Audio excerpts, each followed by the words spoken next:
Have you ever had that gut feeling?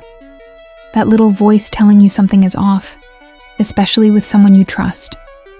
I had a friend, someone I thought was in my corner, but I started noticing things.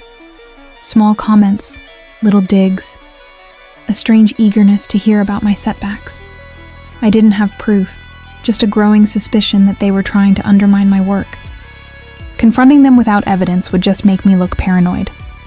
So I decided on a different strategy. Instead of calling them out, I decided to play their game. I started feeding them little bits of false information, pretending I was struggling with a major project.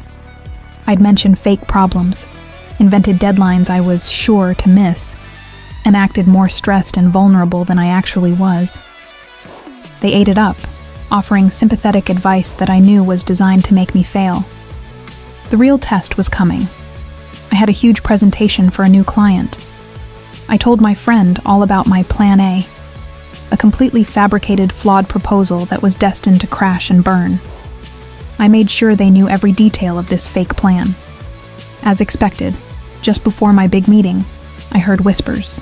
My friend had gone straight to our boss, detailing my incompetent strategy, trying to make themselves look good by throwing me under the bus. They were setting me up for a spectacular failure. The moment of truth arrived. I stood up in the meeting, and everyone, including my boss and the client, looked at me with pity. My so-called friend was in the room, wearing a smirk, ready to watch the disaster unfold. But then, I smiled. I clicked to the next slide and said, "Now, let me show you the actual plan."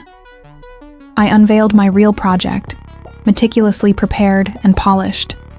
It was innovative, it was solid, and it directly addressed all the client's needs. The room was stunned. My boss's jaw dropped. The client was impressed. But the best part? The look on my friend's face. The shock, the confusion, the slow dawning horror as they realized they had walked right into my trap. By trying to sabotage my fake plan, they had exposed their own deceit to everyone. My real plan not only secured the deal, but also revealed their true colors without me having to say a single accusatory word. Sometimes, the best way to win isn't to fight fire with fire, but to let them burn themselves with their own flame. It's a tough lesson, but a valuable one. Always trust your gut and play chess, not checkers. Thanks for watching, and if you enjoyed this story, don't forget to like, subscribe, and hit that notification bell for more. See you next time.